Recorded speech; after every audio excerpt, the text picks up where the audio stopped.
Hi friends, നമസ്കാരം. നമ്മുടെ ഇഷ്ടവിശേഷങ്ങളായ ഗൗരി ശങ്കരത്തിൻ്റെ ഒരു അടിപൊളി വിശേഷമായിട്ടാണ് വന്നിരിക്കുന്നത്. അപ്പോൾ എല്ലാവർക്കും നല്ലൊരു ദിവസം ആശംസിച്ചുകൊണ്ട് തന്നെ നമുക്ക് വിശേഷത്തിലേക്ക് പോകാം. അപ്പോൾ തുടങ്ങുമ്പം തന്നെ കാണുന്നത് അപ്പോൾ നമ്മുടെ ഗൗരീനെയാണ്. അപ്പോൾ ഗൗരി റൂമിലേക്ക് വന്നിട്ട് ആകെ സങ്കടപ്പെട്ട് നിൽക്കുകയാണ്. അപ്പോൾ കമലയുടെ റൂമിൽ നിന്നാണ് വരുന്നത്. അപ്പോൾ എന്താണെന്നറിയില്ല, ആ മുറിയിലേക്ക് നോക്കുമ്പം ആകെ ഒരു ശൂന്യത. അപ്പോൾ ശങ്കർ പുറത്തേക്ക് പോവുകയും ചെയ്തു. ഈശ്വര, ഞാൻ ശങ്കറിനെ ഇനി എങ്ങനെയാണ് പറഞ്ഞ് മനസ്സിലാക്കേണ്ടത്? എൻ്റെ ഭാഗത്ത് ഒരു തെറ്റും സംഭവിച്ചിട്ടില്ല എന്ന് ശങ്കറിനെ ഞാൻ എങ്ങനെയാണ് വിശ്വസിപ്പിക്കേണ്ടത്? എനിക്കറിയില്ല എൻ്റെ ഈശ്വര. ഇങ്ങനെ ഓർത്തിരുന്നപ്പോഴത്തേനുമാണ് ശങ്കറിൻ്റെ ഫോൺ ബെല്ലടിക്കുന്നത്. ശങ്കറിൻ്റെ ഫോണാണല്ലോ എന്ന് പറഞ്ഞ് ഗൗരി വേഗം ചെന്നു ഫോൺ എടുത്തു. മറ്റാരുമല്ല, നമ്മുടെ ഐത്താണ് കേട്ടോ വിളിച്ചത്. ആ ഏട്ടത്തിയമ്മേ എന്ന് വിളിച്ചു. ആ ഐത്തെ, നീ പറഞ്ഞോ, എന്താ? അല്ല ഏട്ടത്തിയമ്മേ, ശങ്കർ ബായി എവിടെ പോയിരിക്കുന്നു? ശങ്കർ നിങ്ങളുടെ കൂടെ ഇല്ലേ എന്ന് ചോദിച്ചു. ഇല്ല, ഞങ്ങൾ അവിടെ ഉണ്ടെന്ന് വിചാരിച്ചാ. ശങ്കർ നിങ്ങളുടെ കൂടെ ഉണ്ടാവും എന്നാണ് ഞാൻ വിചാരിച്ചിരുന്നത്. ഇനിയിപ്പോൾ ശങ്കർ എവിടെ പോയി അറിയില്ലല്ലോ. എന്നെ പൊന്നോ, ചിലപ്പോൾ ഇവിടെ തന്നെ ഉണ്ടാവും. അജിത്ത് എന്താണെങ്കിലും ഒന്ന് ഹോൾഡ് ചെയ്യുക, ഞാനൊന്ന് നോക്കട്ടെ എന്ന് പറഞ്ഞു. ശരി അടുത്തമ്മേ എന്ന് പറഞ്ഞ് അയത്ത് ഫോൺ വെച്ചു കേട്ടോ.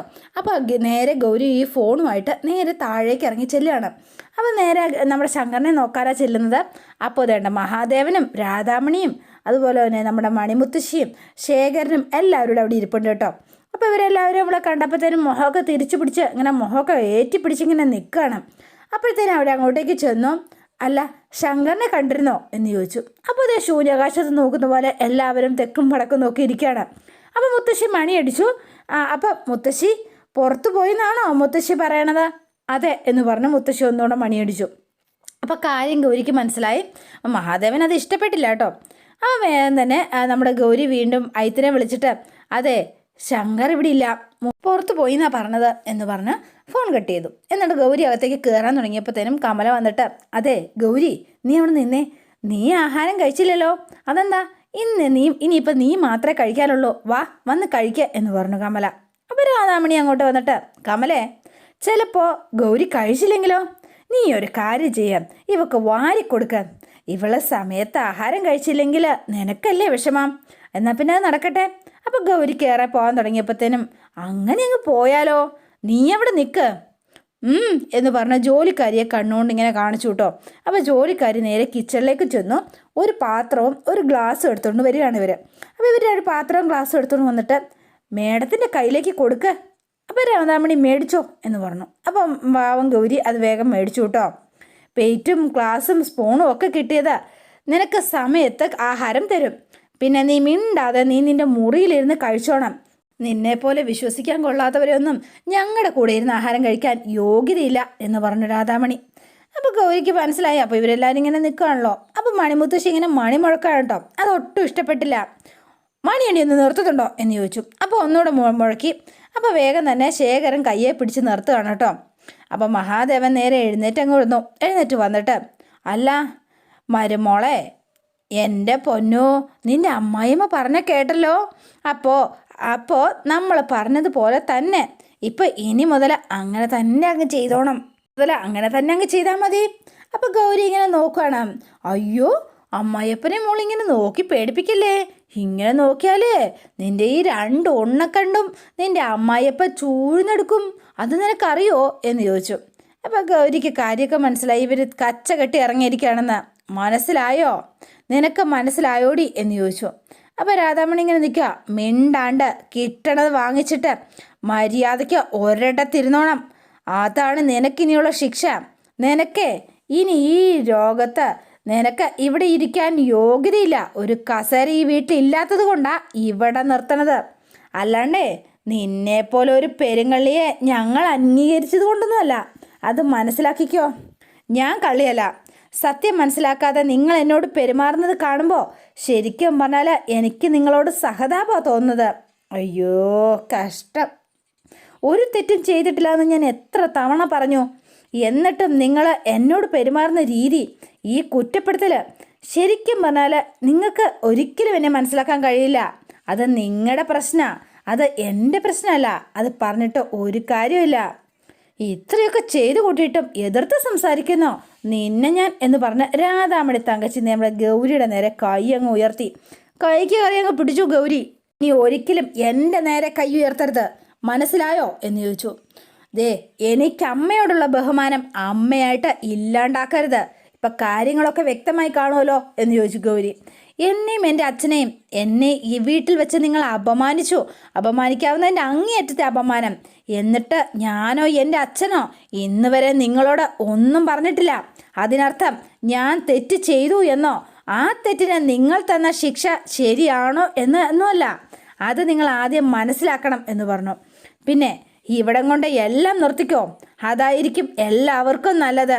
അയ്യോ, ഓ ശരി, ആയിക്കോട്ടെ മരുമോളെ. അപ്പം മഹാദേവൻ ഒരു ചിരി ചിരിച്ചിട്ട്, കൊള്ളാലോ, നല്ല ഡയലോഗൊക്കെ വെച്ച് കാച്ചിട്ടുണ്ടല്ലോ. അയ്യോ അല്ല മരുമോളെ, മരുമോൾ എന്തൊട്ടാ വിചാരിച്ച് വെച്ചിരിക്കണത്? മോളുടെ തന്ത ആ പ്രൊഫസറുടെ പേര് കേൾക്കുമ്പോഴേക്കും ഞാൻ അങ്ങോട്ട് ഞെട്ടി വിറയ്ക്കുമെന്നോ? ആണോ മരുമോളെ? ഒരു പീറ തൊന്ത വന്നിരിക്കുന്നു. ദേ നിന്നോട് ഇനി അങ്ങോട്ട് ഇങ്ങനെ തന്നെയാ ഞങ്ങൾ പെരുമാറാൻ തീരുമാനിച്ചിരിക്കണത്. നിനക്ക് എന്തുട്ടാ ചെയ്യാൻ പറ്റുക? നീ ചെയ്തോ, പറ മോളെ. എന്താ നിനക്ക് ഞങ്ങളെ എന്താ ചെയ്യാൻ പറ്റുകയെന്ന് ചോദിച്ചത് കേട്ടില്ലേ?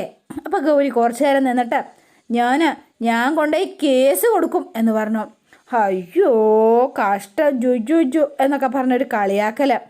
ഇനി എന്നെങ്കിലും ആരെങ്കിലും ഉപദ്രവിക്കാൻ ശ്രമിച്ചാൽ ഗാർഹിക പീഡനത്തിന് ഞാൻ കൊണ്ടുപോയി കേസ് കൊടുക്കും എന്ന് പറഞ്ഞു. അപ്പം മുത്തശ്ശിക്ക് ഭയങ്കര ഇഷ്ടപ്പെട്ടു. നമ്മുടെ മണിമുത്തശ്ശി ചിരിച്ചപടി നിന്ന് മണി കുലുക്കുവാണ്. പിന്നെ എന്നോട് നിങ്ങൾ എങ്ങനെ പെരുമാറണമെന്ന് ഇനി നിങ്ങളൊക്കെ അങ്ങ് തീരുമാനിക്കാം. അപ്പം ശേഖരൻ ചാടി എഴുന്നേറ്റു. ഓഹോ, നീ കേസ് കൊടുക്കുമല്ലേ? നീ ആരെടി പേടിപ്പിക്കണത്? എടാ ശേഖര, അടങ്ങടാ. വടാ മസിൽ മോനെ ഒന്ന് അടങ്ങ. അല്ലച്ച, നീ കുട്ടിശങ്കരൻ്റെ പെണ്ണ് ഒരു പാവല്ലേടാ. അതുകൊണ്ടേ നമ്മളെപ്പോലെ ഒരു സൈക്കോ ആൾക്കാരുടെ മുന്നിൽ പിടിച്ചു വെക്കാൻ മേലാത്തത് കൊണ്ടല്ലേടാ അവൻ കേസ് കൊടുക്കുമെന്ന് പറഞ്ഞത്. അതുകൊണ്ട് അതെ, അവളുടെ കണ്ണ് കണ്ടോ? ആ കണ്ണിലെ പേടി നിൽക്കണമെന്ന് നീ കാണുന്നുണ്ടോ? അതുകൊണ്ടായി പറയണത്. പിന്നെ അയ്യോ തൽക്കാലേ മരുമോളുടെ റൂമിലേക്ക് പോയിക്കോട്ടോ. ശരി ചെല്ലും മോളെ. പോയിക്കോന്നേ എന്ന് പറഞ്ഞ മഹാദേവൻ ഒരാക്കി ചിരിയൊക്കെ ചിരിച്ചു.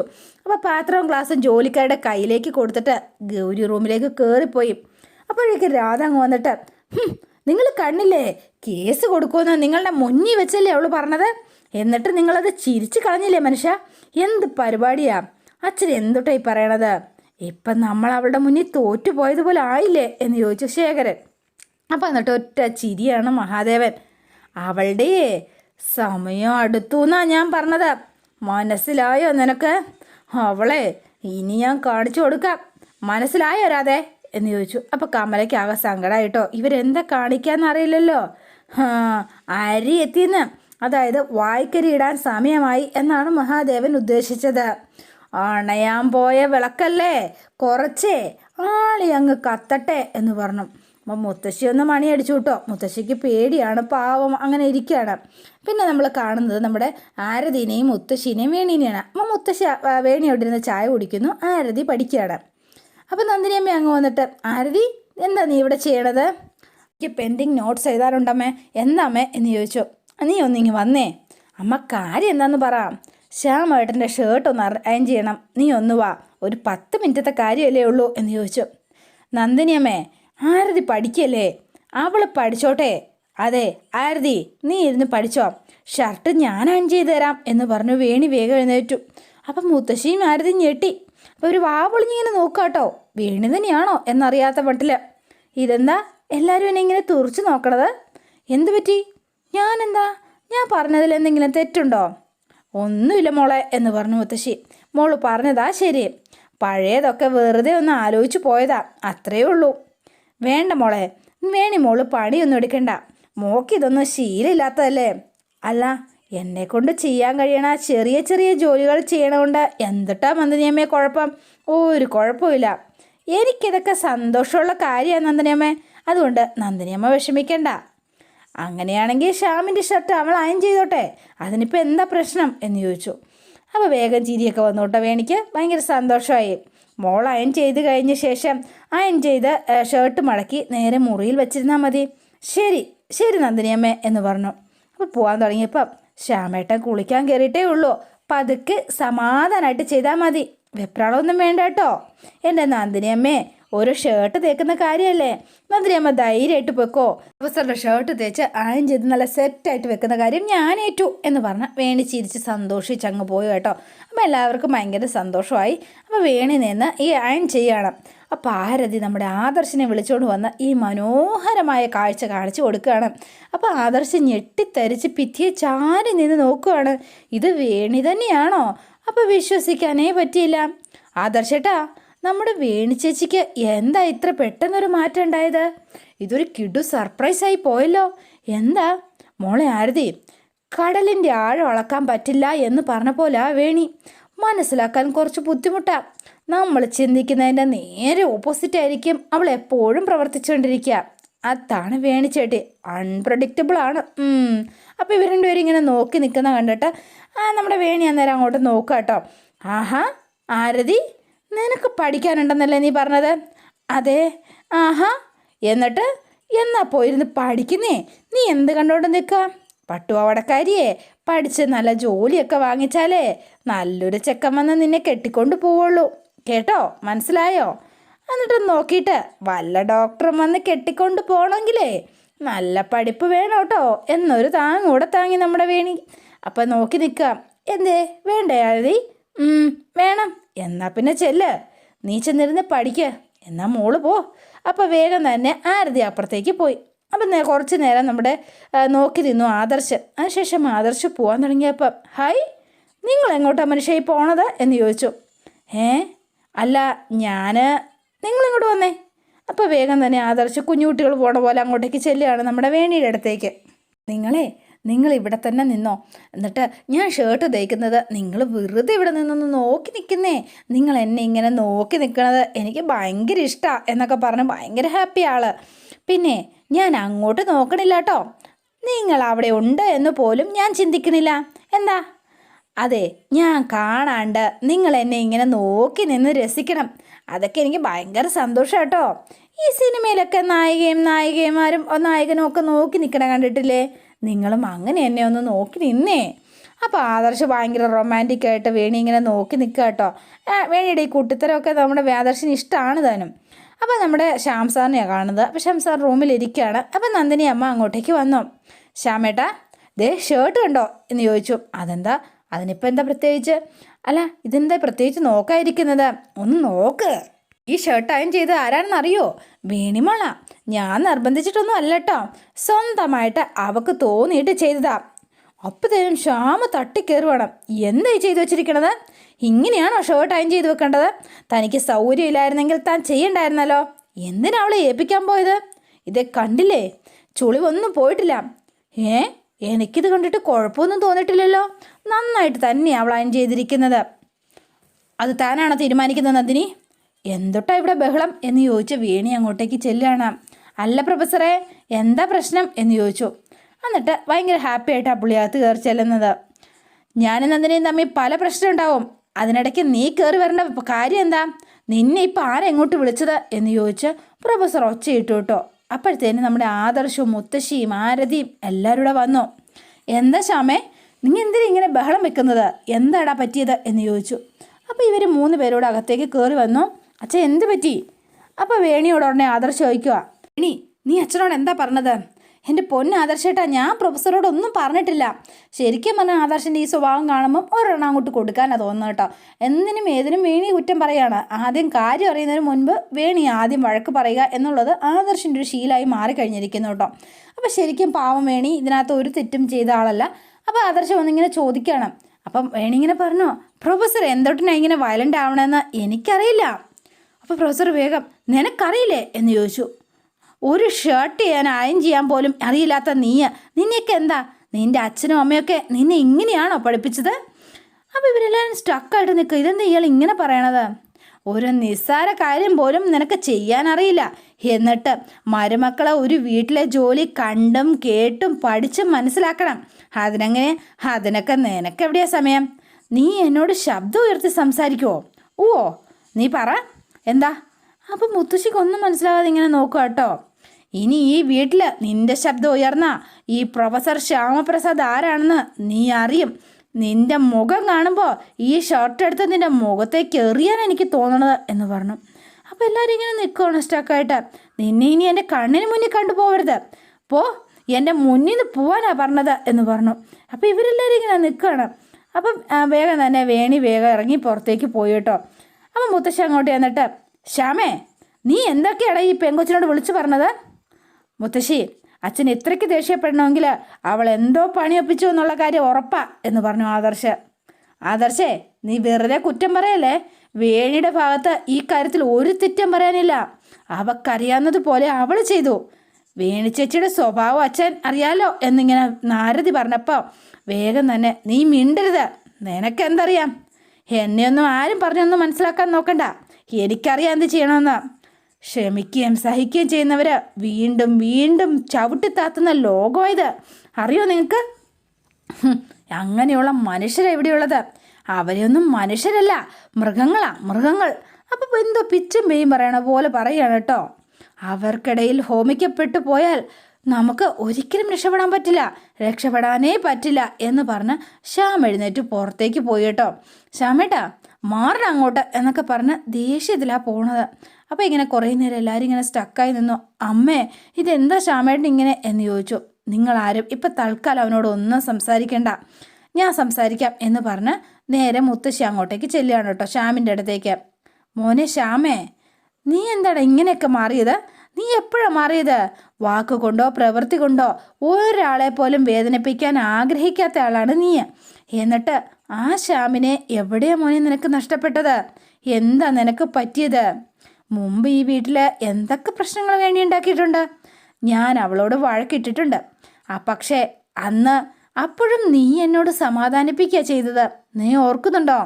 പക്വതക്കുറവുകൊണ്ട് വേണി ചെയ്യുന്ന തെറ്റുകൾ നമ്മളല്ലാതെ ആരാ ക്ഷമിക്കുന്നതെന്ന് നീ എന്നോട് പല തവണ ചോദിച്ചിട്ടില്ലേ മോനെ? എന്നിട്ട് നീ പറയുന്നത് ശരിയാണ് എന്ന് തോന്നിയത് കൊണ്ടാണ് എനിക്ക് വേണിയോട് അന്ന് ക്ഷമിക്കാൻ കഴിഞ്ഞത്. അതൊക്കെ ക്ഷമിക്കാനും സഹിക്കാനും കഴിഞ്ഞ നിനക്ക് ഇന്നെങ്ങനെയാ ഒരു നിസ്സാര കാര്യത്തിൻ്റെ പേരിൽ ആ പാവം പെൺകൊച്ചിനോട് ഇങ്ങനെ സംസാരിക്കാൻ കഴിഞ്ഞത്? ഇത്രയും മോശമായിട്ട് പെരുമാറിയത്? വേണിമോളുടെ ഭാഗത്ത് എന്ത് തെറ്റാ ശ്യാമ ഉണ്ടായിരുന്നത്? ശ്യാമേ, ഞാൻ ചോദിച്ചു കേട്ടോ, നിന്നോടാ ചോദിച്ചത്. എന്താ അവളുടെ ഭാഗത്തുണ്ടായിരുന്ന തെറ്റ്? നീ എനിക്കതൊന്ന് പറഞ്ഞു തന്നേ ശ്യാമേ, എന്താ നീ മിണ്ടാത്തത്?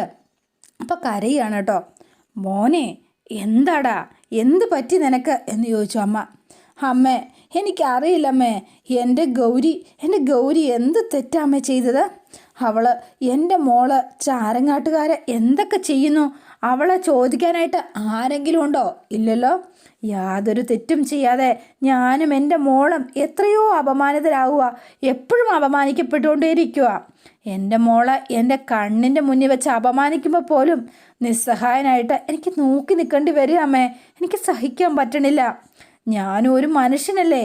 എൻ്റെ ഒരവസ്ഥ, എൻ്റെ മോൾ അനുഭവിക്കുന്നതൊക്കെ കാണുമ്പോൾ എനിക്കത് നിയന്ത്രണം തെറ്റിപ്പോവാ. ഗൗരിയോട് നമ്മുടെ എന്താ പറയുക, അവളോട് ചെയ്യുന്നതിനൊക്കെ നമ്മൾ വേണിയോട് പകരം വീട്ടാറുണ്ടോ? നമ്മൾ എത്ര നന്നായിട്ടാണ് വേണിയെ നോക്കുന്നത്, എന്നിട്ട് അവർക്കത് മനസ്സിലാവുന്നുണ്ടോ? അവൾക്ക് എന്തെങ്കിലും ബുദ്ധിമുട്ട് നമ്മൾ ആരെങ്കിലും ഉണ്ടാക്കുന്നുണ്ടോ? എല്ലാം നമ്മൾ അവളുടെ ഇഷ്ടത്തിന് വിട്ടുകൊടുക്കാറില്ലേ അമ്മേ? അരങ്ങാട്ടുകാർ അതൊന്നും മനസ്സിലാക്കാത്തത് എന്താ? അപ്പം നമ്മുടെ തെറ്റ് നമ്മുടെ ഭാഗത്താമേ. നമ്മളും അവരെ പോലെ ആവണം ശ്യാമേ. അതെ, അത് തന്നെയാമേ ശരി. എങ്കിലേ അവർക്ക് വേദനിക്കുള്ളൂ. അവരുടെ മകൾ വേദനിക്കുമ്പം ഞാൻ അനുഭവിക്കുന്നതിനേക്കാൾ കൂടുതൽ വേദന എന്തിന് വേണി ഈ വീട്ടിൽ അനുഭവിക്കണം? എങ്കിലേ സ്വന്തം മകളെ ഓർത്ത് എൻ്റെ മനസ്സ് നീറുന്നതുപോലെ മഹാദേവൻ്റെ മനസ്സും നീറണം. അത് തന്നെയാണ് വേണ്ടത് എന്ന് പറഞ്ഞ് ഇങ്ങനെ ഇരിക്കുകയാണ്. അപ്പോൾ എൻ്റെ നീറ്റിലും വേദന എന്താണെന്ന് അയാൾക്ക് മനസ്സിലാവുള്ളൂ, മനസ്സിലാക്കി കൊടുക്കണം എന്ന് പറഞ്ഞ് ശ്യാം സാർ ഇങ്ങനെ ഇരിക്കണം. അതോടെയാണ് ഇന്നത്തെ വിശേഷം അവസാനിക്കുന്നത്. ഇനി നാളത്തെ വിശേഷം ഇതിലും ഗംഭീരമാണ്. അപ്പോൾ എല്ലാവരും വെയിറ്റ് ചെയ്യുക. ഇഷ്ടപ്പെട്ടുവെങ്കിൽ ലൈക്ക് ചെയ്യുക, ഷെയർ ചെയ്യുക, തൊട്ടടുത്ത് ആ ബെൽ ബട്ടൺ കൂടെ ഒന്ന് ഞെക്കുകയാണെങ്കിൽ ഞാൻ ഇടുമ്പോൾ തന്നെ നോട്ടിഫിക്കേഷൻ ലഭിക്കുന്നതായിരിക്കും. പുതുപുത്തൻ വിശേഷമായിട്ട് എത്താം. Bye and see you again.